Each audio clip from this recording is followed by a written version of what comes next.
not getting any younger. If you want to do something, why don't you just sell everything you own and go to Alaska? Like, why not? Why not?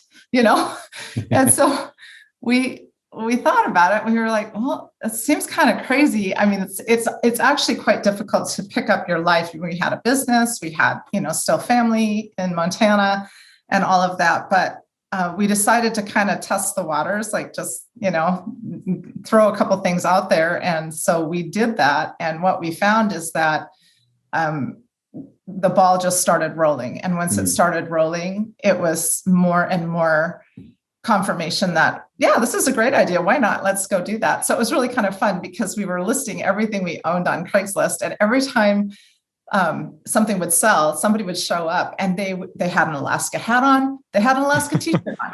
They work in Alaska for the summer, but they couldn't go last year because, last year was kind of lockdown. And then they, all this, it was constant all summer long. And so as it continued on, we were just like, man, this is the right thing to do. Like, we just knew this was the right thing to do. So we came up here, we downsized our business into the back of our truck. We have a full-sized truck with a cover on it. And we downsized our home into a 25-foot Bigfoot trailer. And we came up here with everything we owned. So. Yeah, and that's a lot of commitment to the vision at that point too, because I've kind of done that process myself. And that's something I think a lot of people have to consider if they're thinking about coming up here is either you're going to spend a lot of money or you're going to downsize, get up here that way. Yeah. But that certainly does take a lot of commitment though. So tell me, what was y'all's experience like getting up here then? Because I mean, you were coming up here, what was it, about 4 or 5 months ago? Mm-hmm. November. Right around the November timeframe. Yeah. What was your experience driving up here then? I mean, luckily you're in Montana already. So, I mean, for most people, half the trip's already done. Right. Well, we were used to driving on snowy roads, having grown up in those climes, in Montana and all that. And so that was no problem. We did do some research in terms of the trailer that we wanted to pull in order to make it through a winter here. And we did our research, and the Bigfoot was the one that just seemed to make the most sense.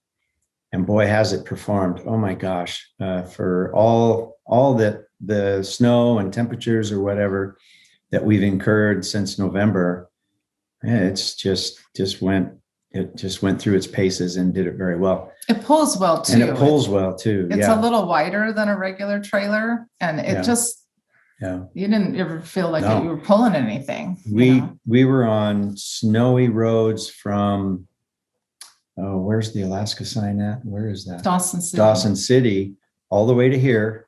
We're on snow the whole time, and it never slipped, slid, or whatever. We had really good tires on the truck, but boy, that trailer just pulled really, really well. So the border crossing was good. We showed up there in just above Great Falls, and they said, okay, you're checked off. And we went through and said I had 5 days. So we drove, pretty much 4.5 days. Yeah, we had a time limit, and we were quarantining in the trailer as well. So what we did as far as the driving up is we had to fill the trailer with water because we were quarantining. Got it. Okay. So it's November and it's freezing. And so we were looking for a weather bubble as to when to leave. And so we found one that looked pretty good. Like, we were like, okay, this is more, because it actually had a cold snap right before. And we were looking at these negative 20 plus temperatures. And we thought, this isn't going to work. So we caught it on the warm, relatively speaking, warm. And we did not put any water in the hot water heater on the trailer, because as you're driving, that hits the air and it will freeze unless you stop and warm it up every 6 hours or so. So we didn't do that, but we did put water in the trailer.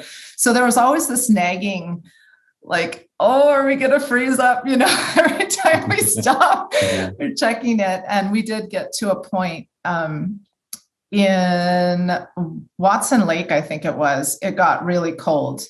And the Bigfoot is rated down to -4 before it freezes. And sure enough, when it hit -4, that pump slushed.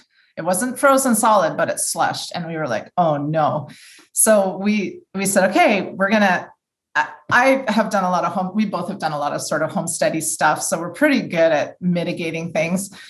And the Bigfoot is ducted. So the heat ducts run along the water lines. It's one of the differences of that trailer versus a different kind of trailer. So I said, okay, we're going to open up everything so that the pump is open to the inside of the trailer. And then Michael turned on the heater and we're like, we're just going to have to run it. We're going to have to run the furnace while we drive. That's the only way we're not going to freeze. And so we did that and we thought, we'll just check it. And it did not blow out. It did it. I don't know if that's recommended, but that was our only option at that point. And it did work. It did get us through. We hit -13 in Glen Allen. And so we kept driving until we found, I think, 1 degree to pull off the road that night, because it wouldn't have done in -13. We did spend a night in -8. And when we opened up everything and ran the furnace solid, we didn't freeze.